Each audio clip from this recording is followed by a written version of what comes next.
साथियों, एक ज़माना ऐसा था जब फ़िल्मी दुनिया में, ख़ासकर बॉलीवुड में, हिंदी फ़िल्म उद्योग में एक ऐसा चेहरा आया था जो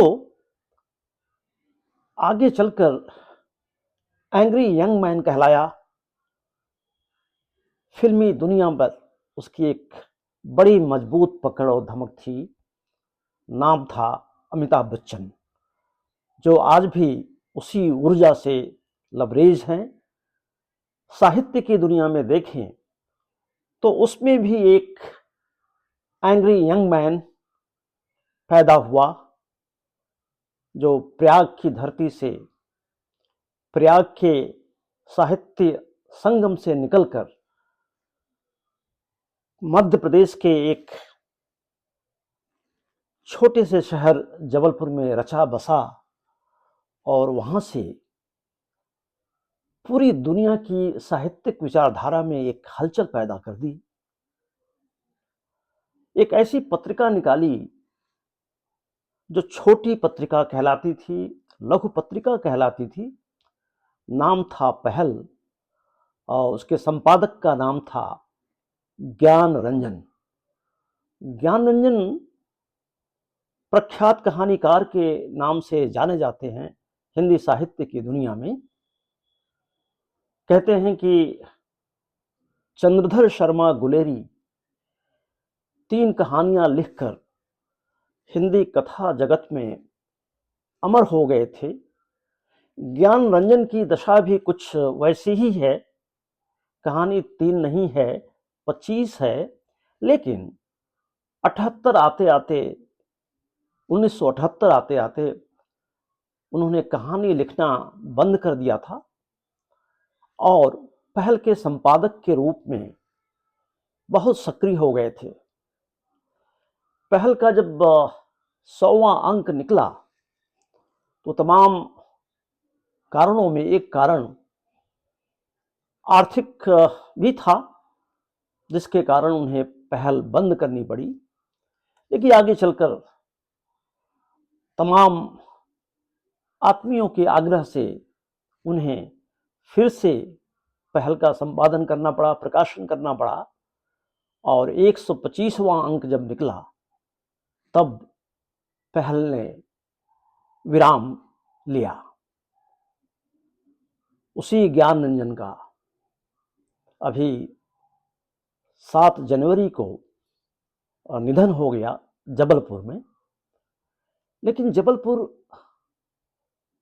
की अगर पहचान की बात करें तो हरिशंकर परसाई के बाद साहित्यिक जगत में, वैचारिक जगत में ज्ञान रंजन की ही पहचान स्थापित होती रही है। मुझे याद आता है जब जबलपुर में नगर निगम और मध्य प्रदेश शासन के तत्वावधान में एक मुशायरा और कवि सम्मेलन हुआ था। उसके शासकीय हिस्से का संचालन करने का अवसर मुझे मिला था। मुझे याद आ रहा है उस रात में बहुत तेज बारिश हो रही थी। मुशायरा काफी देर से शुरू हुआ था। निदा फाजली साहब आए थे और लखनऊ से मुनव्वर राना भी थे और भी तमाम नामचीन शायर और कवि थे। जब मैंने निदा फाजली साहब को दावते सुखन दिया तो उन्होंने खड़े होते ही जो पहला वाक्य बोला वह यह बोला कि मैं ज्ञान रंजन और हरिशंकर परसाई के शहर में आया हूं। इससे पता चलता है कि ज्ञान रंजन की पहुंच कहां कहां तक थी।